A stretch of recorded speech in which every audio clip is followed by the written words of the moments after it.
Introducing the remarkable archetype, the dangerous gentleman. With a demeanor that commands respect and a hint of potency, he embodies strength tempered by virtue. Though his capabilities could veer towards danger, he channels his power for noble causes, serving others and safeguarding those in need. Rooted in a profound love for both God and humanity, he navigates life with discipline and purpose.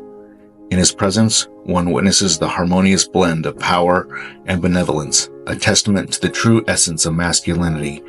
Step into the world of the dangerous gentleman, where strength is wielded for righteousness, and discover a captivating embodiment of honor and valor.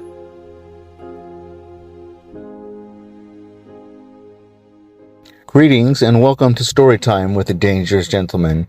And yes, I am the Dangerous Gentleman. No, I didn't give myself that nickname, but I'm pretty sure I've earned it. So today we're going to talk about some career advice. And we're going to go back to when I was a lot younger and someone gave me some career advice that I didn't understand at the time, but I do now. So this guy told me, he said, Andrew, find what you love to do, figure out a way to make money at it, and you'll never have to work another day in your life. Well, at the time, I was working a whole bunch of just little miscellaneous jobs. My brother and I kind of did a handyman thing where we would build porches and we would install appliances and build furniture and just little things like that. And I just figured that probably what I was going to end up doing, and maybe I would make more of a full-time gig out of it. But we grew up out in the country. There wasn't a whole lot of opportunities out there. Even though we had been raised in a household where my dad is a doctor and my mom is a teacher. And so it was kind of expected that we were going to go to college. But then we moved to this little podunk town out in the middle of nowhere where really no one out there really went to college. It wasn't part of the culture of that community. We homeschooled after that. So we didn't even go to public school. I got my GED after I think it was my freshman year of high school because my parents didn't want to send us to the public school. And so I just figured, hey, maybe I'll take a class here and there, but probably gonna just end up following the path of my friends, which was construction, farming, manual labor, things like that. I already mentioned that my dad was a doctor, but I had set in my head that I didn't want to be a doctor. My dad didn't have great things to say about the medical profession. He loved being a doctor. He didn't talk too highly of the medical profession and where it could take you. So I didn't have a very positive idea of the medical profession. So I didn't really want to be a doctor. I didn't want to go through all the school and yada, yada, yada. But like growing up, me and my brothers and my sister were all kind of naturally intelligent.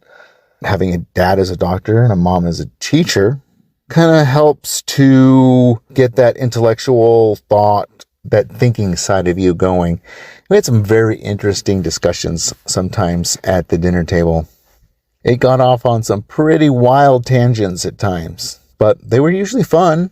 They were usually fun and interesting. And for the first several years of my life, of our lives, each of us, it was just kind of the idea that we were going to go to college. My oldest brother went away to college when he graduated high school.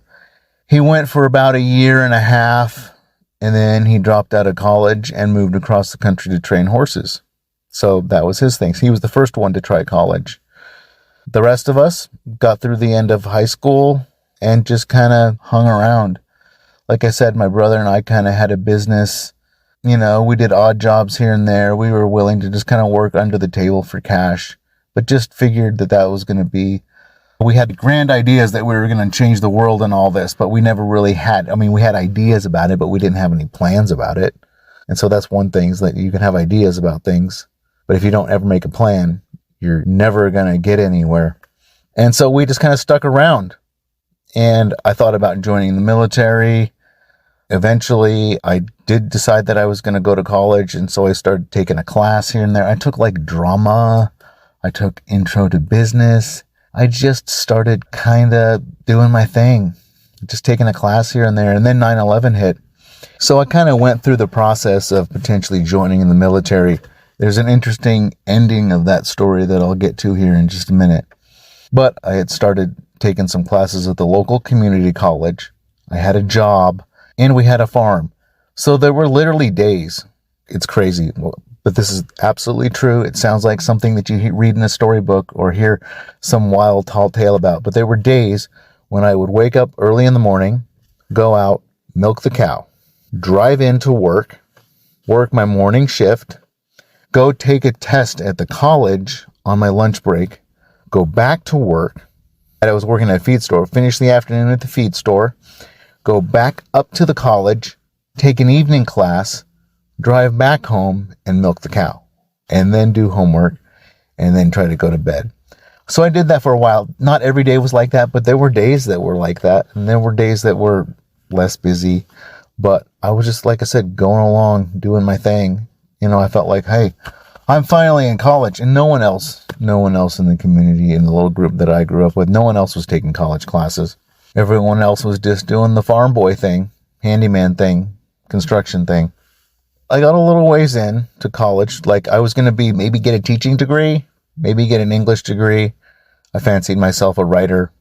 Didn't do it a whole lot, but I kind of fancied that's what I wanted to be, and maybe an English teacher. My mom was a teacher, like I said before. So I was just taking classes, but I also enjoyed working with my hands. So I did that some too. And one night I came home from working my job and taking my class, and there was a community presentation. A lady had come to our little community center, and she was a massage therapist. And she was talking about the benefits of massage therapy. And part of her little talk is that she had each one of us give a therapeutic massage to whoever was sitting next to us. And we're all, like I said, we're all a bunch of hardworking people. And so I'm working on my buddy, and she's like, hey, you should try this and you should do that. And she's just kind of talking us through these things, how we could work on people. And so we get to the end, and my buddy looks at me and he goes, man, I feel so much better. You're pretty good at that. And I was like, something clicked. It was one of those moments where something just clicked in my brain. And I was like, I want to work with my hands. I want to work with my brain. And I want to help people. I didn't want to be a massage therapist. That never crossed my mind. And I still didn't want to be a doctor. And my brain just went, it just searched through its memory banks and went, chiropractor. Now, I had never been to a chiropractor before that.